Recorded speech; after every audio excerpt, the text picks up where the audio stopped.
Hi everyone, and welcome to lesson 2 of Revit for Residential.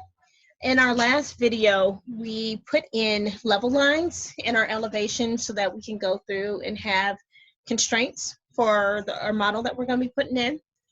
Besides those level lines, you'll notice that when we put those in, we did not have views that went with those. If you look over here in your project browser, we still only have the 2 views. If you look at your level lines themselves, you'll notice that one of them is blue and one of them is black. The blue line has a view associated with it. The black line does not. And I remember I told you guys I was going to show you how to create those views to go with those level lines that you put in. So here's how you do it. First, you want to make sure you're in the view ribbon, which is what I am in right now. And you also have to remember, everything in Revit is a view. Floor plan, section, elevation, a schedule, a legend, a rendering, a perspective, any of that is considered a view, a sheet, all of those things. So we're going to create a view to go with the annotation. So right now, if you think about it, this is just black 2D lines, even though they're 3D, and I'll explain that concept in a minute.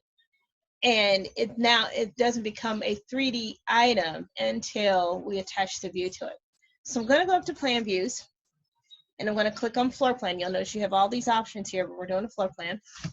If I click on floor plan, you will see that it gives me these options of different views to create, but it only shows me the ones that do not have a view associated with it. And that is because down here at this box down at the bottom, it says do not duplicate existing views. If I were to uncheck that, obviously I would have way more choices. Well, not way more, but as many as we have levels for. But I'm gonna uncheck that for my own peace of mind, because I actually don't want to overwrite what I already have in there. So for what I want to do work on, I do want to add in at least a basement layer. And also, for me, this would be a roof layer. The way you do that is you hold down the control key and you select the other view or the other level line that you want to go with this one. After you do that, you click OK. You'll then notice if you look over in your floor plans, in your list of floor plans, you now have views to go with those level lines that you have created. If I were to go back to that elevation, you'll now see more blue level lines. Notice it didn't do the ceiling plans, it only did the floor plans. It's because we didn't create ceiling plans, we created floor plans. Floor plans look down, ceiling plans look up, and usually they're mirrored. So if you want ceiling plans, you have to go back in here again. Plan view, reflected ceiling plan is kind of a given that it's reflected.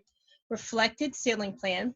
Once again, I'm going to select basement. I don't necessarily need top of bearing because it's a roof, and I don't have a habitable attic space. And so I'm just going to tell it for just the one, tell it OK. And now, if you look over your ceiling plans, top of basement is now shown. Now, so if you join me for the next video, in the next series, I will explain to you how to control what you see in those plan views and how to make your level lines have 3D level lines where they have some extents to them. And I'll explain what that means. Thanks.